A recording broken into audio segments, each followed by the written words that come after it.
In this video, we will talk about reproductive system. What is reproductive system and its function? Reproductive system is the system of organs and parts which function in reproduction, consisting in the male, especially of the testes, penis, seminal vesicles, prostate, and urethra, and in the female, especially of the ovaries, fallopian tubes, uterus, vagina, and vulva. Reproductive system function is to produce human offspring with the male providing sperm and the female providing the ovum. The function of female reproductive system are the following: produce sex hormones, produce eggs, and give birth to a new baby. There are two types of organs in female, the internal and external organs. The internal organs are ovaries, fallopian tubes, uterus, cervix, and vagina, while the external organs are labia majora, labia minora, clitoris, mons pubis, and perineum. First, let's talk about internal organs. The ovaries is one of the female glands in which the eggs form, and the female hormones estrogen and progesterone are made. These hormones play an important role in female traits such as breast development, body shape, and body hair. They are also involved in the menstrual cycle, fertility, and pregnancy. There is one ovary on each side of the uterus. Fallopian tube is the one of the two long tubes that connect the ovaries to the uterus. Eggs. The ovaries to the fallopian tube to the uterus. In the female reproductive tract, there is the one and one fallopian tube on each side of the uterus. The uterus is a hollow muscular organ located in the female pelvis between the bladder and rectum. The ovaries produce the egg that travel through the fallopian tubes. Once the egg has left the ovary, it can be fertilized and implant itself in the lining of the uterus. The main function of the uterus is to nourish the developing fetus prior to birth. The cervix is the lower narrow part of the uterus. The cervix connects the main body of the uterus to the vagina. It is divided into two main parts: endocervix and ectocervix.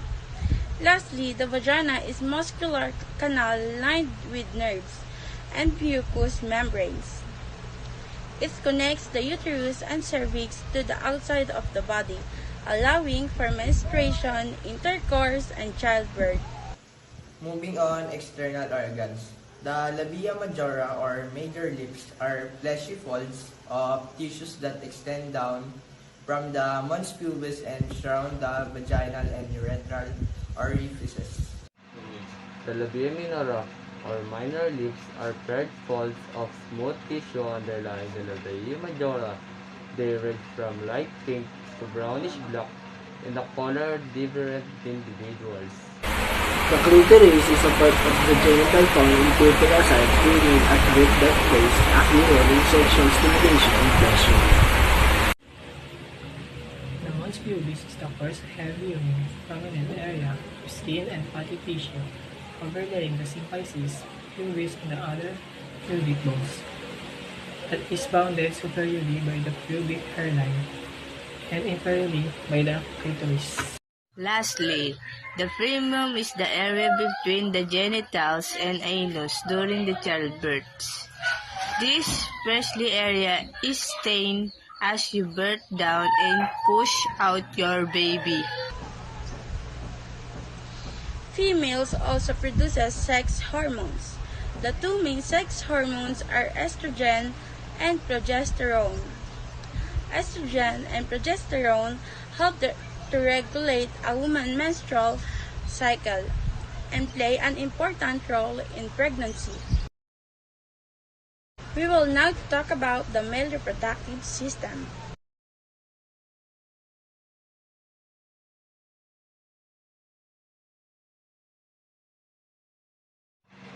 The male reproductive system is the most located outside of the body.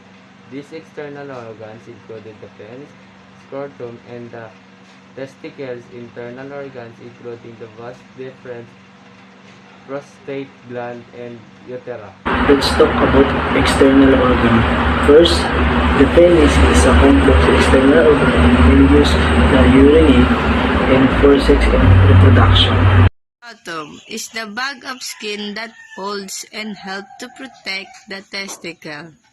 Lastly, the testicles are known as testes are two small organs that are found inside the scrotum.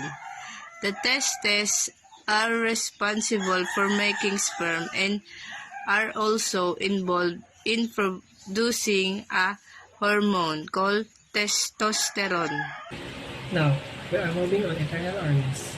Internal organs, including the vas deferens, is a long musculature that travels from the epididymis into the pelvic cavity to just behind the bladder. The vas deferens transports mature sperm into the urethra in preparation for ejaculation. The prostate gland is located below the bladder in men and surrounds the top portion of the tube that drains urines from the bladder. The prostate's primary function is to